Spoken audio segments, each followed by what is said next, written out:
આ છે અમદાવાદ પ્લેન ક્રેશનું સ્મારક.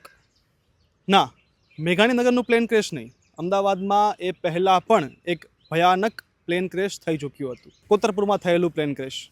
બહુ ઓછા લોકોને ખબર હશે આ જગ્યા વિશે, આ પ્લેન ક્રેશ વિશે, કારણ કે એ સમયે ઇન્ટરનેટ કે મીડિયા એટલું બધું હતું નહીં કે લોકોને ખબર પડે આ ઘટના વિશે. 1988 88માં એટલે અમારા જેવા જે રીલની જનરેશન છે એનો તો જન્મ પણ નહીં થયો હોય ત્યારે આ ઘટના થઈ હતી. 19 ઓક્ટોબર 1988 ઇન્ડિયન એરલાઇનની 131 ફ્લાઇટ મુંબઈ એરપોર્ટથી અમદાવાદ એરપોર્ટ લેન્ડ થવાની હતી.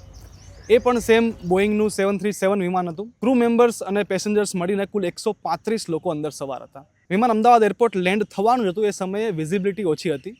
પાયલટને રનવે દેખાયો નહીં. પાયલટ અને એટીસી વચ્ચે કન્વર્ઝેશનમાં પણ ગેપ રહી ગયો અને રનવેથી આગળ જે આ કોતરપુરનો વિસ્તાર આવે છે તેને રનવે સમજીને પાયલટે ઓલ્ટિટ્યૂડ ઓછું કરી નાખ્યું. પ્લેન નીચે ડિસેન્ડ કરી દીધું અને થોડું આગળ નીચે લેવાને કારણે ત્યાં આગળ વૃક્ષો હતા અને એ વૃક્ષ સાથે અથડાઈને આ વિમાન એરપોર્ટના રનવેથી બિલકુલ આગળ ક્રેશ થઈ જાય છે.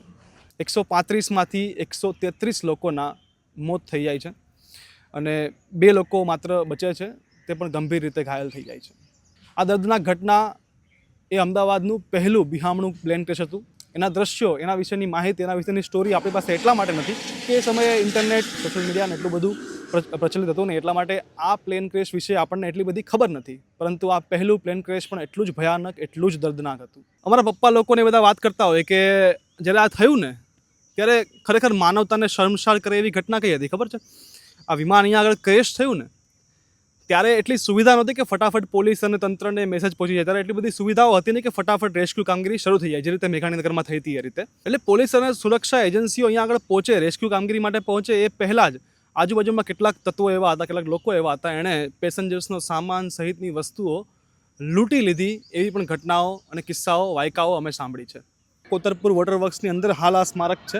એરપોર્ટના રનવેથી બિલકુલ બાજુમાં જ છે. હજુ પણ દર વર્ષે આ મૃતકોના સ્વજનો દર 19 ઓક્ટોબરે અહીંયા આગળ ફૂલ ચડાવવા માટે, શ્રદ્ધાંજલિ આપવા માટે અહીંયા આગળ આવતા હોય છે. હમણાં જ્યારે મેઘાણીનગર પ્લેન ક્રેશને 1 વર્ષ પૂરું થયું ત્યારે મૃતકોના સ્વજનો ત્યાં આગળ શ્રદ્ધાંજલિ માટે આવ્યા હતા. ત્યારે જમીન પર ફોટા, મોબાઈલની અંદર ફોટા રાખીને એમને શ્રદ્ધાંજલિ અર્પણ કરવી પડી હતી. ત્યારે એક માંગ ઉઠી રહી છે કે ત્યાં આગળ પણ આ રીતનું કોઈ સ્મારક બનાવવામાં આવે. બીજી માંગ એ પણ ઉઠી રહી છે કે પ્લેન ક્રેશને 1 વર્ષ પૂર્ણ થયા બાદ હજુ સુધી કોઈ ફાઇનલ રિપોર્ટ, તપાસનો રિપોર્ટ જાહેર કરાયો નથી. પરિવારજનો વારંવાર માંગ કરી રહ્યા છે કે તેમને ન્યાય મળે.